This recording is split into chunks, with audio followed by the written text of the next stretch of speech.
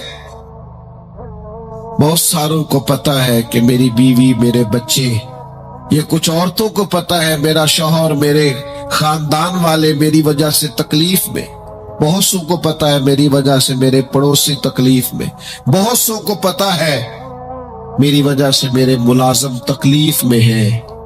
تم سے پوچھا جائے گا اپنے علم پر کتنا عمل کیا، وہ جو تم جانتے تھے، جتنا تمہیں شعور تھا۔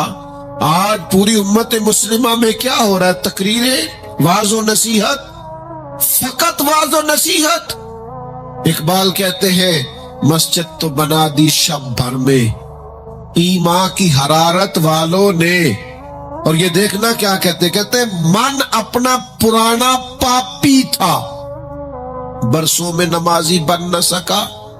اور اقبال بڑا اپدیشک ہے، من باتوں میں موہ لیتا ہے، بڑی سونی باتیں کرنی آتی ہے ہمیں۔ اقبال بڑا اپدیشک ہے، یہ من باتوں میں موہ لیتا ہے، پر گفتار کا قاضی ہے یہ بنا، کردار کا غازی بن نہ سکا۔ گفتار کا قاضی غازی بننا آسان ہے، لیکن اپنے عمل میں نکھار لانا، ہاں۔ سب سے پہلے 2 چیزوں کا حساب ہونا قیامت میں، یاد رکھیے گا۔ اعمال میں سب سے پہلے نماز کا حساب ہوگا۔ حضور نے فرمایا کافر اور مومن کے بیچ فرق ہی نماز کا۔ اور حقوق العباد میں سب سے پہلے قتل کا حساب ہوگا۔ یہ 2 حساب سب سے پہلے، اور کچھ لوگ ایسے بھی ہوں گے جن کا حساب آسان ہوگا۔ نبی پاک علیہ السلام نے وہ 3 لوگ بھی بتائے ہیں جن سے میرا مالک آسان حساب لے گا۔ یا رسول اللہ کون کون سے؟ حضور نے فرمایا جس سے لوگ توڑتے تھے پر وہ جوڑتا تھا، رب آسان حساب لے گا۔ اور کریم فرماتے ہیں، یہ آپ نے بھولنے نہیں، یہ لب لباب ہے ساری گفتگو کا، یاد رکھ۔ فرمایا جو تجھے محروم کرے اسے عطا کر، جو تجھ سے توڑے تو اس سے جوڑ، اور جو تجھ سے زیادتی کرے تو اسے معاف کر دے، اللہ قیامت میں تجھ سے آسان حساب لے گا۔ اللہ تیرے لیے قیامت میں آسانی پیدا کر دے گا۔ میرے بھائیوں، ایک اور بندہ بھی ہے جس سے قیامت میں بڑا آسان حساب ہوگا۔ کریم محبوب علیہ السلام نے فرمایا جس کے سینے میں حسد نہیں نہ ہوتا، جس کے دل میں بغض نہیں ہوتا، جس کے دل میں کینہ نہیں ہوتا، سانو تخت ہزارے دی لوڑ کیے، وہ اسی کسے دے کچھ بھی نہیں لگ دے، نہ کوئی ساڈا دردی۔ وہ جو سینہ بالکل، جن کا سینہ بے کینہ ہوتا ہے نا، کشادہ دل، سب کے لیے پیار، سب کے لیے محبت، سب کے لیے وارفتگی، ہر ایک، سارے سمجھتے ہیں مجھ سے ہی پیار زیادہ ہے، سینہ کشادہ ہے، دل بڑا ہے۔ فرمایا جن کے سینے کشادہ ہوں گے، بغض سے، عداوت سے، حسد سے، کینے سے پاک ہوں گے، اللہ قیامت میں آسان حساب لے گا۔ اچھا، میرا وجدان کہتا ہے کہ میرے نبی پاک کے پاک لفظوں کا معنی یہ ہے قیامت میں رب ان سے فرمائے گا جاؤ میں نے تمہیں معاف کیا۔ جن کے سینے صاف ہوں گے، دل صاف ہوں گے، پاک ہوئے تے پاک ہی ملدا ہی، بنا پاکو پاک نہیں ملدا۔ سارے وجود نو دھون دے نالوں اکو دھولا ہے ٹکڑا دل دا، دل ہو صاف، دل ہو کشادہ، 14 طبق دلے دے اندر اساں تمبو وانگو تانے ہوں۔ یہ تمبو دیکھ رہے ہو نا، چھاؤں دے رہا ہے نا، جال رہا ہے نا، درویش کہتے ہو 14 طبق میرے دلے دے اندر تے میں تمبو وانگو تانے ہوں، دل دریا سمندروں ڈونگے۔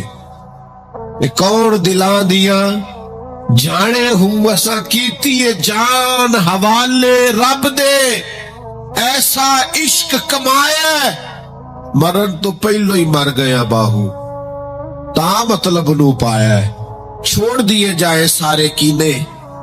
جب قیامت میں اللہ کے حضور حاضری کا ڈر ہو نا، تو پھر نہ بندہ بددیانت نہیں ہوتا، بے ایمان نہیں ہوتا، لاکھوں کروڑوں اربوں بھی آئے تو کبھی بھی اس کی رال نہیں ٹپکتی،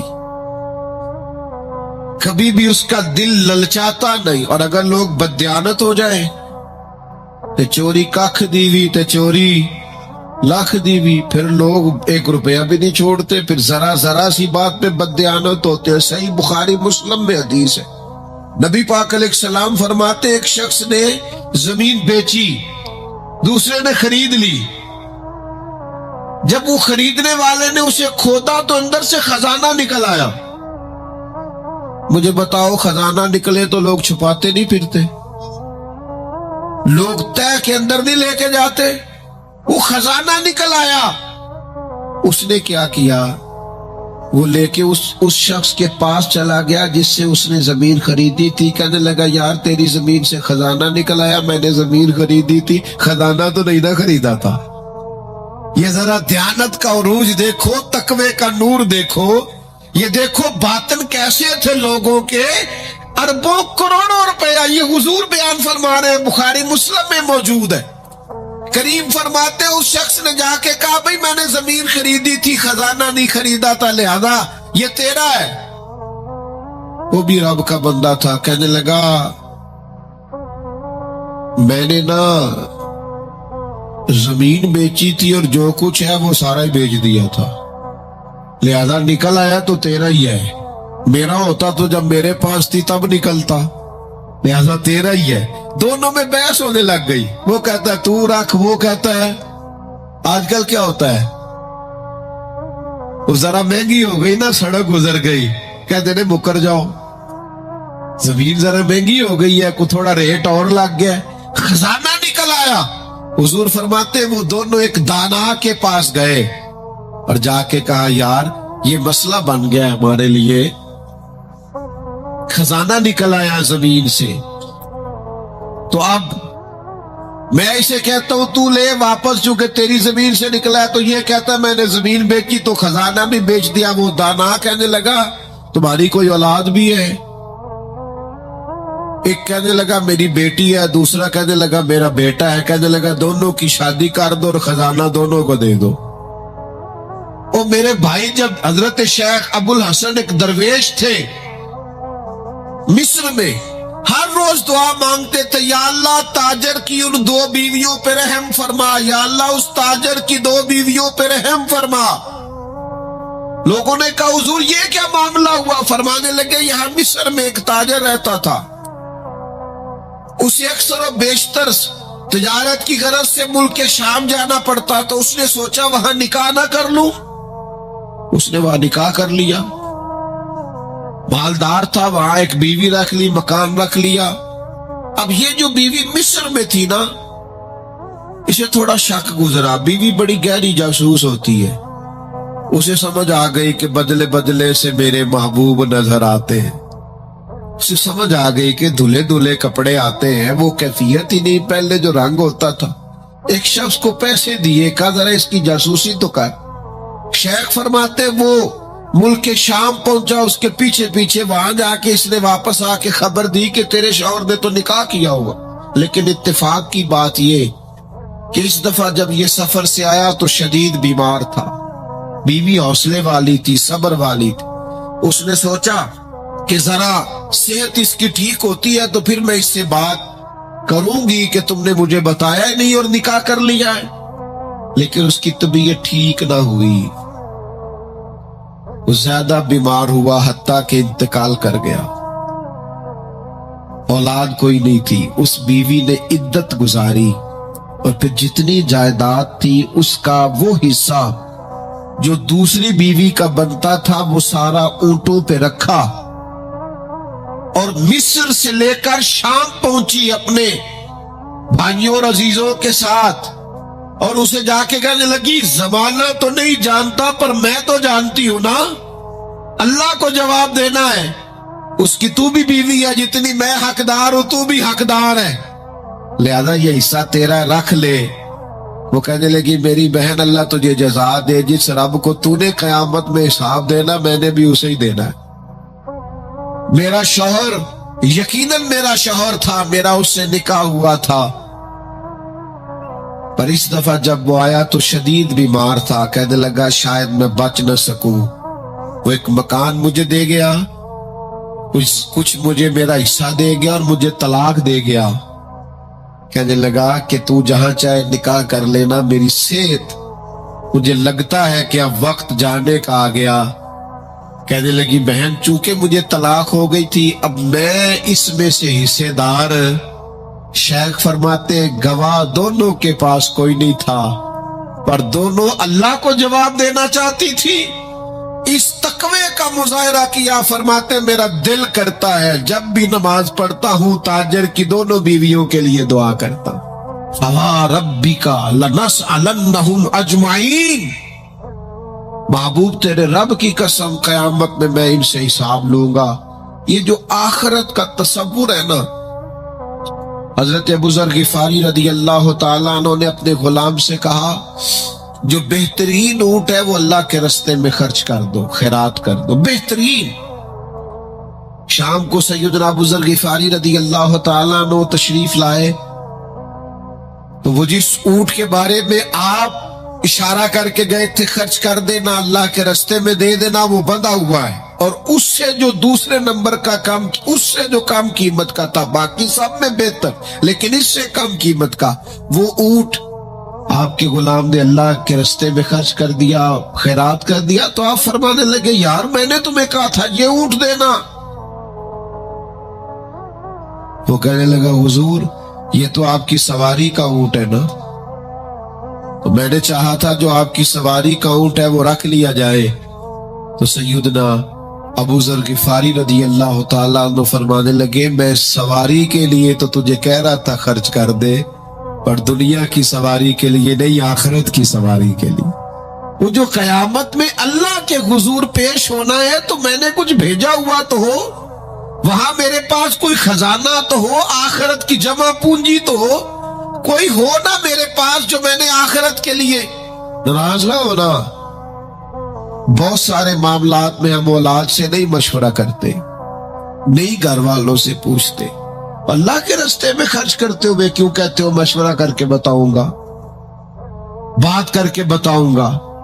جب اپنے دنیاوی بہت سارے معاملات میں آزاد ہوتے ہو تو اپنی آخرت کا ذخیرہ جمع کرنے کے لیے کیوں ہم آزادی کے ساتھ فیصلہ کیوں نہیں کرتے؟ نبی رحمت، نور مجسم، شفیع معظم صلی اللہ تعالی علیہ وآلہ وسلم گھر میں تشریف لائے، حضور نے پوچھا کیا ہے کھانے کے لیے؟ عرض کی حضور ایک بکری ذبح کی تھی، ساری بانٹ دی ہے، ایک دستی بچی ہے، ایک ٹانگ کی دستی کا کچھ حصہ بچا ہے۔ حضور نے فرمایا نہیں، جو تم نے بانٹ دیا ہے وہ سارا ہی بچ گیا ہے۔ کیوں؟ وہ آخرت کے لیے جمع ہو گیا، وہ سارا بچ گیا۔ یہ جو تم نے کہا ہے نا یہ بچی ہے، یہ نہیں بچی، بچا تو وہ سارا ہے جو راہ خدا میں بانٹ دیا گیا۔ میرے عزیزو، اتنا بڑا مجمع ہے، ہزاروں کی تعداد میں آپ لوگ تشریف لائے ہیں، میں عاجز آدمی، آپ سب سے زیادہ گناہگار، صرف ایک پیغام دینا چاہتا ہوں، اللہ کے سامنے ہم نے کھڑے ہونا ہے، اپنی آخرت کی تیاری کریں۔ میں بھی آج نئے سرے سے اپنی زندگی پر غور کروں گا، آپ بھی نئے سرے سے اپنی زندگی پر غور کریں۔ میں بھی آج اللہ کے حضور صدق کے دل سے معافی مانگوں، ہم سب اللہ کے حضور حاضر ہیں، جمعہ پڑھنے آئے ہیں، معافی مانگے، سارے اپنے رب کی بارگاہ میں عرض گزار ہوں کہ ہمارا مالک ہمارے اوپر فضل کرے اور ہمیں ایسی توفیق دے کہ ہم اپنی آخرت کے لیے کوئی ذخیرہ کر سکے۔ آخرت کی فکر بڑی اہم چیز ہے۔ آخرت کی وہ کچھ لوگ کہتے ہیں نا فکر نہ کرو، فکر نہ کرو، فکر نہ کرو، سارے دوست یہی کہتے ہیں، آپ میرے قریبی ہیں، میں آپ سے کہتا ہوں فکر کرو، فکر کرو، فکر کرو، اور اپنی آخرت کی فکر کرو۔ 2-2.5 سال ظاہری طور پر عمر کم تھی حضرت صدیق اکبر کی نبی پاک سے، لیکن ایک دن حضرت صدیق اکبر نے عرض کی یا رسول اللہ صلی اللہ تعالی علیہ وسلم، میں دیکھ رہا ہوں آپ پر تو بڑھاپا آ گیا ہے، بال مبارک سفید ہو رہے ہیں۔ تو حضور فرمانے لگے سورہ ہود، سورہ واقعہ، سورہ مرسلات، فرمایا اس طرح کی صورتوں نے مجھے بوڑھا کر دیا۔ کیوں؟ ان میں قیامت کا ذکر ہے، ان میں آخرت کا ذکر ہے، اللہ کے حضور حاضری کا ذکر۔ ان صورتوں نے، ان کی فکر نے، حضور فرماتے ہیں یہ ترمذی شریف میں موجود ہے، مجھے بوڑھا کر دیا ہے۔ ہم بھی بوڑھے ہو گئے ہیں پر اولاد کی فکر میں، ہم بھی بوڑھے ہو گئے ہیں مال کی فکر میں، ہمیں بھی کچھ تھوڑی فکر کرنی چاہیے آخرت کی۔ آج سے تیاری شروع کریں، ابھی سے اپنی آخرت کے لیے غور و فکر شروع کریں۔ ایک بات عرض کر، آخرت کی فکر ہونا تو پھر بندہ بندوں کے معاملے میں بھی محتاط ہوتا ہے، بلا وجہ الزام نہیں لگاتا، بلا وجہ بدنام نہیں کرتا۔ میں نے آج آپ کی خدمت میں اس جمعے میں ایک خاص اپنے دل کا درد رکھنا ہے، کسی کے بارے میں بھی پروپیگنڈا چھوڑ دے، کسی شخص کے بارے میں بھی غلط بات کرنی چھوڑ دے، پڑوسی، دوست، احباب، محلے دار، جس کے بارے میں حقائق کا نہیں پتا، اس کے بارے میں ہمیں اللہ کے حضور حاضر ہونا ہے، جواب دینا ہے۔ کوئی بھی کسی بھی کی عزت پر ہاتھ ڈالنا چھوڑ دے۔ اسلام میں چور کی سزا ہاتھ کاٹنا ہے، لیکن اسلام پہلے غور کرتا ہے چوری کیوں کی، اسباب کیا بنے۔ حضرت عباد بن شرجیل رضی اللہ تعالیٰ عنہ کہتے ہیں میں نے اپنے پڑوسی کی باغ سے کچھ پھل لے لیے تھے، کچھ کھا لیے تھے، کچھ میں نے اپنی چادر کے پلو میں چھپا لیے۔ ابن ماجہ میں موجود ہے، مسند احمد میں موجود ہے، دیگر کئی کتب احادیث میں موجود ہے۔ فرماتے اس نے مجھے پکڑ لیا، حضور کی بارگاہ میں لے گیا، تو نبی کریم نے مجھ سے فرمایا کیوں چوری کی؟ بات کو سمجھنا. عرض کی حضور بچے بھوکے تھے, تکلیف میں آ گیا. اب پتہ اس چوری کے لیے حضور نے کیا فیصلہ کیا؟ نبی پاک اس کے پڑوسی سے فرمانے لگے, جب بھوکا تھا تم نے روٹی کیوں نہیں دی؟ جب یہ جاہل تھا علم کیوں نہیں دیا؟ اور فرماتے ہیں میری سزا حضور نے یہ سنائی کہ 1 اونٹ بھر کے مال کا مجھے دیا گیا. دوستو الزام تو لگا دیتے ہو کہ فلاں غریب آدمی بار بار مانگتا ہے, فلاں بار بار ستاتا ہے, فلاں قرض مانگتا ہے. اپنی آخرت سے ڈرے, دیکھے تو صحیح لوگ مجبور کیوں ہیں, تنگ دست کیوں ہیں, پریشان کیوں ہیں. اس جگہ پر جائیں, الجھے الجھے بکھرے بکھرے روز و شب, پوچھے گا کون؟ لوگ تیرا جرم پوچھیں گے, سبب پوچھے گا کون؟ لوگ پوچھتے ہی نہیں, توجہ ہی نہیں کرتے کہ جرم کیوں ہوا, اس کی نوعیت تک لوگ جاتے ہی نہیں. خدا را جناب عبداللہ ابن عمر خود فرماتے ہیں کہ سرکار نے مجھ سے پوچھا کہ عبداللہ یہ بات ٹھیک ہے کہ تم ہر روز ہی نفلی روزہ رکھتے ہو اور ہر رات ہی نفلی عبادت کرتے ہو؟ تو میں نے عرض کیا یا رسول اللہ صلی اللہ تعالی علیہ وسلم ایسا ہی ہے. اللہ کے پیارے حبیب علیہ الصلوۃ والسلام نے فرمایا ایسا نہ کرو. وہ نفلی روزہ رکھتے تھے, ہر روز ہر رات نفلی عبادت کرتے تھے. تو محبوب نے ان سے تصدیق کرانے کے بعد فرمایا ایسا نہ کرو, کبھی روزہ رکھا کرو, کبھی افطار کیا کرو, اور فرمایا کبھی نماز پڑھا کرو, کبھی سو جایا کرو. کیوں؟ اس لیے کہ حضور فرمانے لگے تمہارے جسم کا بھی تم پر حق ہے, تمہاری آنکھ کا بھی تم پر حق ہے کہ اسے نیند آتی ہے, تمہاری بیوی کا بھی تم پر حق ہے, اور فرمایا تم سے جو ملاقات کرنے کے لیے آتا ہے اس کا بھی تم پر حق ہے. تو یہ لفظ کہہ کے کہ تمہارے اپنے اوپر بھی حقوق ہیں, تمہاری ذات کے بھی تم پر حق ہے.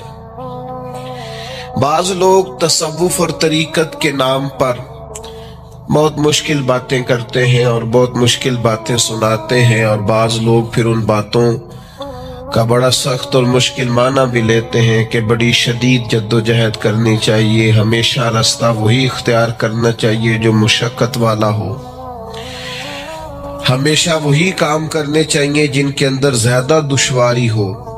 ٹھیک ہے, بعض اوقات مشقت والے کام, مجاہدے والے کام انسان کی نفس کی تربیت کے لیے بڑے اچھے ہوتے ہیں, لیکن ایسی مشقتیں, ایسے مجاہدے جو انسان کو اتنا کمزور کر دیں کہ وہ ضرورت کے جو حقوق ہے وہ بھی پورے کرنے کے قابل نہ رہے, اس کی صحت پر ہی اثر انداز ہو جائے, وہ آنے جانے والوں سے ملنے کے قابل ہی نہ رہے, وہ دیگر اس کے ذمے جو اس کے خاندان کے قبیلے کے بال بچوں کے حقوق ہیں وہ ادا ہی نہ کر سکے, تو اسلام اس کی بھی اجازت نہیں دیتا.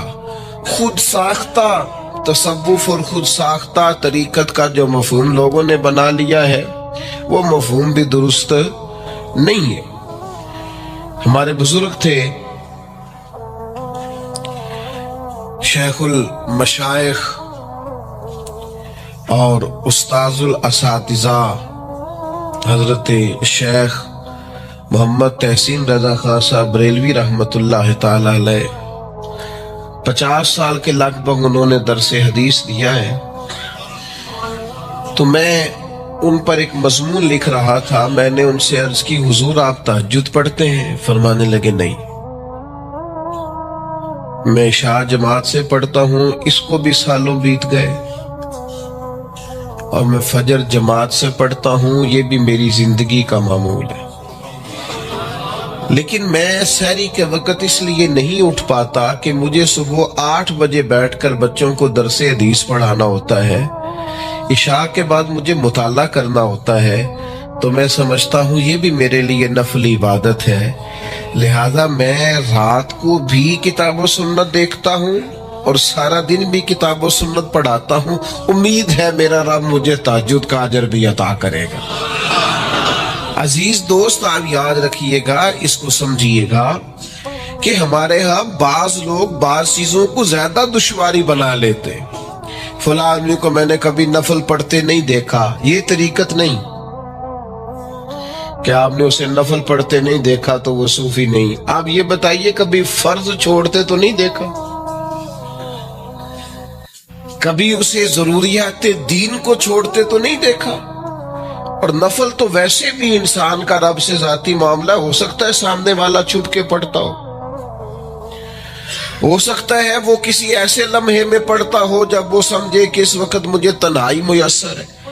تو حضور نے فرمایا تمہارے نفس کا بھی تم پر حق ہے۔ جن جن چیزوں کو اللہ رسول نے جائز قرار دیا ہے وہ کوئی شخص بھی استعمال کرتا ہے تو اس کو کوئی شخص ناجائز کر سکتا نہیں، کسی کو بھی اس کا اختیار اور حق حاصل نہیں ہے۔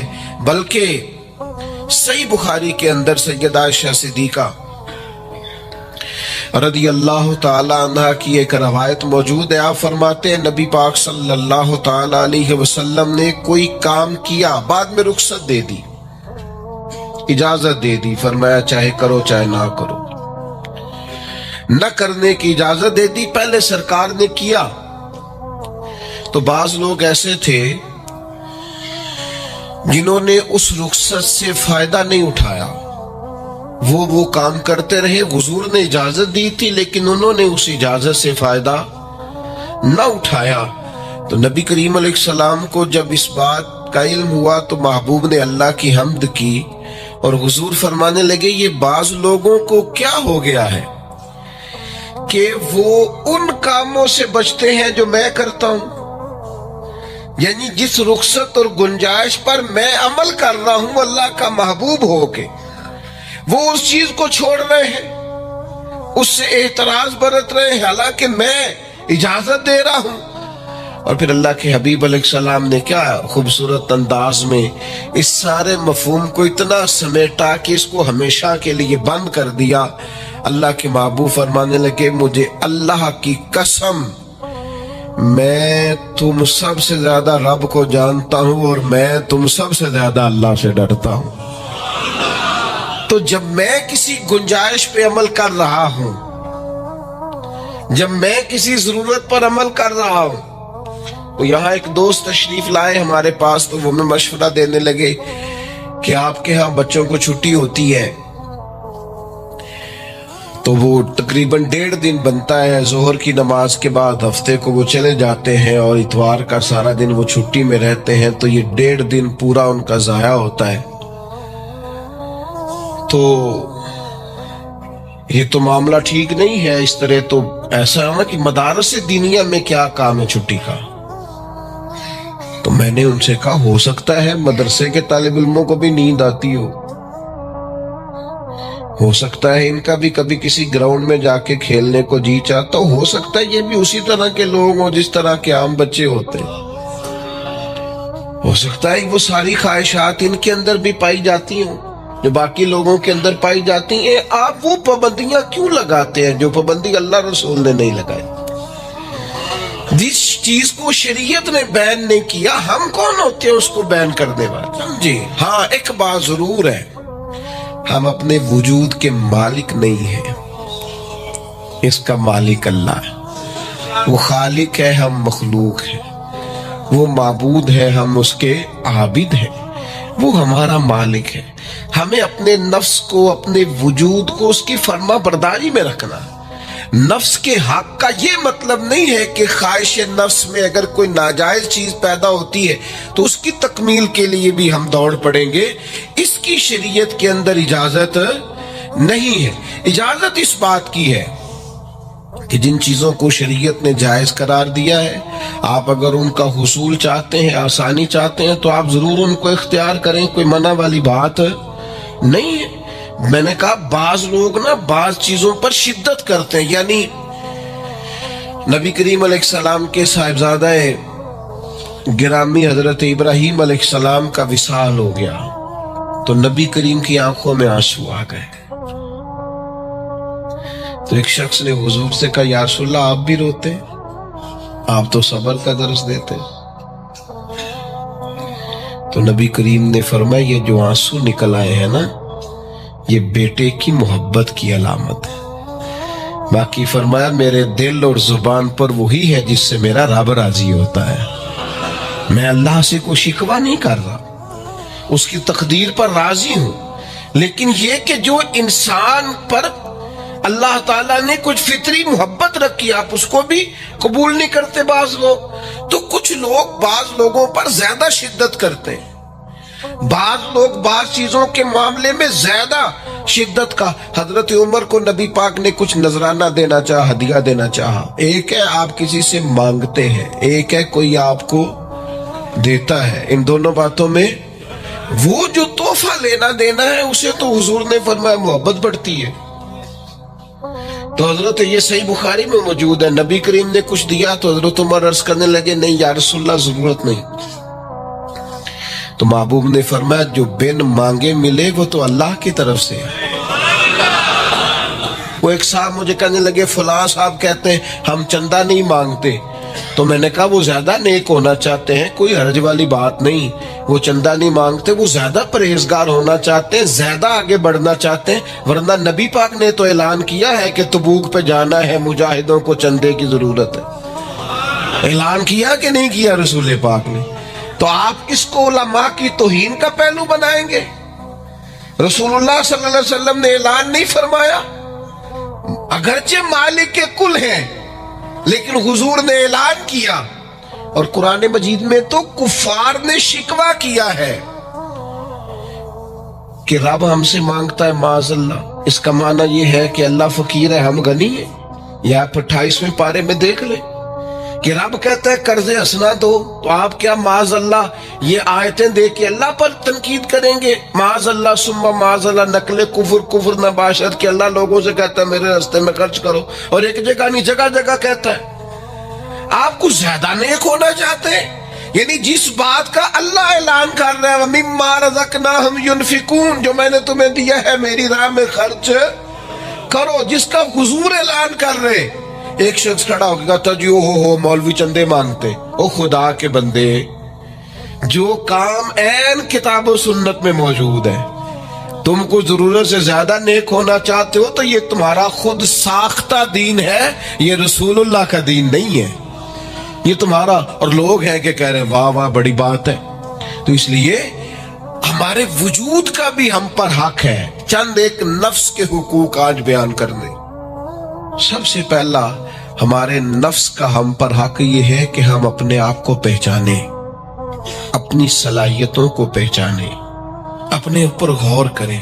قرآن مجید نے ارشاد فرمایا کہ بل الانسان علی نفسہ بصیرہ، فرمایا بلکہ انسان خود اپنے اوپر گواہ ہے، اسے اپنا پتہ ہے. بہانے بنائے تو بات الگ ہے، یہ خود پر گواہ ہے، اسے خبر ہے. انسان عالم اصغر ہے. ہم نہ اپنے آپ کو پہچانتے نہیں، ہمیں اپنی خوبیوں کا پتہ نہیں ہوتا. کہ جو ہم استاذ کے پاس جاتے ہیں نا، کہ جو ہم مرشد کے پاس جاتے ہیں نا، وہ ہمیں نکھار کے نا تو وہ ہماری خوبیاں ہماری آنکھوں کے سامنے کر دیتے ہیں کہ یہ تمہارے اندر صلاحیت ہے. وہ تراش کے نا پتھر کو تو اسے ہیرا بنا دیتے ہیں، وہ نکموں کو کام کا بنا دیتے ہیں. وہ کیا کرتے ہیں کہ وہ ہمیں ہمارے اپنے آپ سے آگاہ کر دیتے ہیں. یعنی ہے وہی تیرے زمانے کا امام برحق جو تجھے حاضر و موجود سے بیزار کرے اور موت کی شکل میں دکھلا کے تجھے جلوہ یار زندگی تیرے لیے اور بھی دشوار کرے. وہ جو تیرا جینا اوکھا کر دینا، مشکل نہیں میں کہتا، اگرچہ اردو ہے لیکن مشکل اور اوکھا، یہ اوکھا ذرا زیادہ وزنی ہے. جو جینا اوکھا کر دے وہ درویش ہوتا ہے، جو تیرے لیے مشکل کر دے. بھائی اپنے آپ کو پہچانے، اپنے اوپر غور کریں. اللہ تعالیٰ نے بنایا ہے اور بنانے والا کہتا لقد خلقنا الانسان فی احسن تقویم. بنانے والا کہتا ہے میں نے تجھے بڑی بہترین ساخت میں بنایا. او انسان میں نے تجھے بڑا ہی سونا بنایا. کوئی تیرے ناک پر تنقید کرے تو کرے، تو کہ تجھے پتہ نہیں یہ چاہت کس کی ہے، میں مرضی سے نہیں بنا، یہ بنانے والے نے بنایا ہے، اس نے تجھے سونا بنایا، تو اپنے آپ کو پہچانتا ہی نہیں۔ تو جو ہے نا، خدا جانے بلندی ہے کہ پستی پر جہاں میں ہوں وہاں کوئی نہیں ہے۔ تو اپنے قد سے بھی پیار کر، تو اپنے رنگ سے بھی پیار کر، تو اپنے وجود کی ساخت سے بھی پیار کر۔ اور پھر وہ کہتا ہے تجھے بنایا، باقی سارا کچھ تیرے لیے بنایا۔ هو الذی خلق لکم ما فی الارض جمیعا، رب کہتا ہے زمین میں جو کچھ ہے نا میں نے سارا تیرے لیے بنایا، تجھے اللہ رسول کے لیے بنایا ہے، اور باقی زمین میں جو کچھ ہے وہ سارا تو پہچانتا ہی نہیں، ہر چیز مسخر ہے تیرے سامنے۔ اتنا بڑا ہاتھی ہوتا ہے اور ایک عام آدمی ہلکی سی چھڑی لے کے اسے چلا رہا ہوتا ہے۔ اونٹ کتنا لمبا چوڑا وزنی ہوتا ہے لیکن ایک عام آدمی اس کے ناک میں نکیل ڈال کے اسے گھما رہا ہوتا ہے۔ کتنی بڑی بھینس ہوتی ہے لیکن چھوٹے سے بچے نے مہار پکڑی ہوئی ہوتی ہے۔ ایک عام آدمی پائلٹ بن کر جہاز پہ بیٹھتا ہے اور منوں ٹنوں کے حساب سے وزن ہے، افراد ہے، لیکن ہواؤں پر سواری کر کے اسے چیرتا ہوا وہ مہینوں کی منزلیں گھنٹوں میں طے کر کے کراس کرتا ہے۔ تسخیر کائنات کے لیے تجھے بنایا ہے، تو سو رہا ہے، تو جاگتا ہی نہیں، تو اپنے آپ کو پہچانتا ہی نہیں۔ اقبال سے کسی نے کہا میں رب تک جانا چاہتا ہوں، تو اقبال کہنے لگے عجب نہیں کہ خدا تک تیری رسائی ہو، پر تیری نظر سے تو پوشیدہ ہے آدمی کا مقام، تو بندے کے مقام کوئی نہیں سمجھ سکا ابھی تک۔ من عرف نفسہ فقد عرف ربا، درویش کہتے ہیں جو اپنے آپ کو پہچان گیا وہی تو اپنے رب کو پہچان گیا ہے۔ اپنی قدر کو پہچانے، اپنی اہمیت کو پہچانے۔ آپ کے اندر بڑی صلاحیت پنہا ہے، چھوٹی چھوٹی باتوں میں پریشان ہو گئے، کام نہیں ملتا، کاروبار نہیں چلتا، اور تیرے پاس بڑا کچھ ہے یار، کام نہیں بھی ملتا۔ تو اگر وقتی طور پر کوئی حالات خراب ہے تو اپنا قد کاٹ تو دیکھ، اپنا حسن تو دیکھ، اپنی سوچ تو دیکھ، تفکرات تو دیکھ۔ تجھے بنانے والے نے کوئی کمی چھوڑی نہیں، اس نے کمال کر دیا ہے، قدرت نے رنگ بھر دی ہے تیرے وجود میں۔ کبھی تو اپنے رب کے شاہکار ہونے کی نظر سے اپنے آپ کو دیکھے، تجھے اپنے آپ سے پیار ہو جائے، تجھے اپنے آپ سے محبت ہو جائے۔ وہ میں کبھی تنقید کیا کرتا تھا کہ یہ جوان شیشوں اور آئینوں کے سامنے بڑی دیر تک کھڑے رہتے ہیں، تو ایک دن ایک سادے سے بزرگ مجھے کہنے لگے یہ جو آئینے کے سامنے کھڑا ہے نا، یہ بھی رب کی تخلیق کوئی دیکھ رہا ہے، یہ کہہ رہا ہے کریم نے کمال نہیں کر دیا مجھے بنانے والا، حد نہیں کر دی، کیا حسن کے جلوے، کیا خوبصورتی اور کیا نورانیت اس نے پیدا کی ہے انسانی، اور پھر یہ جو دیا بن مانگے دیا۔ ایک بات یہ کہ اپنے نفس کو پہچانے،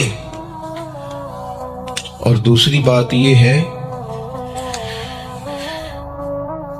کہ عزت نفس کا بھی خیال کریں، اپنے آپ کو رسوا نہ کریں۔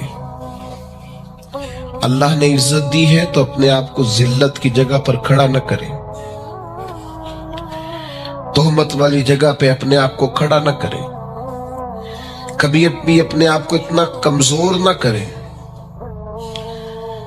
جھکنا ہے رب رسول کے سامنے، بلا وجہ دنیا داروں کے، سیٹھوں نوابوں کے اور وزیروں مشیروں کے سامنے اپنے آپ کو رسوا نہ کریں، کسی کی گاڑی کے پیچھے بھاگ کے اللہ کی دی ہوئی شان کو کمزور نہ کریں، ذلت کی جگہ پہ اپنے آپ کو کھڑا نہ کریں۔ شریعت اسلامیہ نے مومن کا وقار کیا بیان کیا ہے؟ رب کریم نے فرشتوں سے جب مشورہ کیا تھا نا بندہ بنانے کے لیے، انسان کی تخلیق کے لیے، تو وَإِذْ قَالَ رَبُّكَ لِلْمَلَائِكَةِ إِنِّي جَاعِلٌ فِي الْأَرْضِ خَلِيفَةً، اللہ نے فرشتوں سے فرمایا میں زمین پہ اپنا نائب بنانا چاہتا ہوں۔ اوہو، کبھی آپ اس کو سمجھ جائے نا کہ یہ عزت کا تاج کیا ہے۔ رب کہتا ہے میں نے تجھے زمین پر اپنا خلیفہ بنایا ہے تو نائب ہے میرا، اور کتنا تو پروقار ہے اور تو کتنا طاقتور ہے انسان، تیرے اندر کتنی صلاحیتیں ہیں۔ سورہ احزاب میں اللہ کریم فرماتے رب نے اپنی امانت زمین و آسمان پر رکھنی چاہیے تو زمین و آسمان نے انکار کر دیا اللہ کی امانت کو اٹھانے سے، وَحَمَلَهَا الْإِنسَانُ، اور انسان نے اس امانت کو اٹھا لیا، کہا مالک میں تیری امانت اٹھاؤں گا، میں تیرا نام لے کے گلیوں میں گھوموں گا، میں تیری توحید کے ڈنکے بجاؤں گا۔ حضرت انسان نے کہا میں تیرے نام کے نعرے لگاؤں گا، میں تیری عبادت کروں گا، میں تیرے لیے نکلوں گا، میں تیرے لیے خیرات کروں گا، میں تیرے رستے میں اپنی صلاحیت۔ وَحَمَلَهَا الْإِنسَانُ، انسان نے امانت اٹھائی اور کہا مالک میں نکلوں گا تیرے نام کی سربلندی کے لیے، میں تیرے نام پر جہاد کروں گا، اگر جان دینی پڑی تو دعائیں مانگ مانگ کے کہوں گا مالک میں تیرے رستے میں شہید ہونا چاہتا ہوں۔ اللہ کی امانت کو حضرت انسان کیوں اپنے آپ کو رسوائی والی جگہ پہ کھڑا کرے، کیوں کمزور کرے؟ بہت پہلے کہا تھا، فقیر آدمی ہوں، جو باتیں کہتا ہوں کوشش کرتا ہوں سوچ سمجھ کے کہوں۔ بہت پہلے کہا تھا میں نے کہ جو اپنی برادری کو بڑا جانتا ہے اس کی زیادتی نہیں، زیادتی اس کی ہے جو اپنی برادری کو سب سے چھوٹا جانتا ہے۔ تو بڑا نالائق ہے، تو کہتا ہے میں چھوٹی برادری میں پیدا ہوا ہوں، تو مرضی سے پیدا ہوا ہے، یہاں تجھے تیرے رب نے پیدا کیا ہے۔ جو ماں تیرے، میں نے ایک دفعہ کہا کچھ دوستوں سے، کہنے لگے کدھر جا رہے ہیں؟ میں نے کہا اپنے والد صاحب کے مزار پہ۔ کہنے لگے پیر تھے؟ میں نے کہا نہیں۔ عالم تھے؟ میں نے کہا نہیں۔ کسی بہت بڑے ادارے میں کسی صدر نشین کی سیٹ پہ بیٹھتے تھے؟ میں نے کہا نہیں۔ وہ ٹریکٹر پر بیٹھ کر کھیتوں میں ہل چلاتے تھے، شام کو بھینسوں کا دودھ دھوتے تھے، وہ کسان تھے، وہ محنت کرتے تھے، پھر وہ تاجر تھے، تھوڑی سی تجارت کرتے تھے۔ لیکن مجھے اگر کوئی کائنات میں پوچھے گا نا خوش نصیب کتنے ہو، تو میں کہوں گا میں نے اس طرح کا باپ نہیں دیکھا جس طرح کا اپنا باپ دیکھا، اس لیے کہ میری شخصیت میں اگر کوئی نکھار ہے تو سب سے زیادہ رنگ میرے ابا جی کے بھرے ہوئے، تو میں کیسے انکار کروں؟ سب سے زیادہ ان کے دیے ہوئے رنگ ہیں شخصیت کے اندر، ماں باپ کے۔ او بھائیوں، ناز کے ساتھ زندگی گزاری جاتی ہے، کبھی اپنے آپ کو رسوائی والی جگہ پہ کھڑا نہ کریں، کبھی اپنے آپ کو کمزور نہ کریں، مضبوط رہیں، طاقتور رہیں۔ اور تیسری بات، ایک تو اپنے نفس کو پہچاننا ہے، دوسرا اپنی عزت کرنی ہے۔ کس کی عزت کرنی ہے؟ اپنی عزت کرنی، تکبر نہیں کرنا، اپنی عزت کرنی ہے۔ عربی کے کسی شاعر نے کہا تھا جو اپنی عزت نہیں نہ کرتا اس کی عزت بھی کوئی نہیں کرتا۔ اب وہ آپ نے ایک عام محاورہ سنا ہوگا، اپنی عزت بندے کے اپنے ہاتھ میں ہوتی ہے۔ اس کا معنی کیا ہے؟ آپ کبھی بھی کوئی ایسا کام نہ کریں جس سے آپ کی ذلت ہو، آپ اپنی عزت کریں، آپ اپنی تکریم کریں، آپ اپنے وقار کو بلند رکھیں، آپ کبھی بھی اپنے لہجے کو، معیار کو کمزور نہ ہونے دیں، آپ فکری توانائی کا ہمیشہ مظاہرہ کریں، طاقتور رہیں، کمزور نہ پڑے کبھی بھی۔ اور تیسرا یہ ہے کہ اپنے نفس کی تربیت کریں۔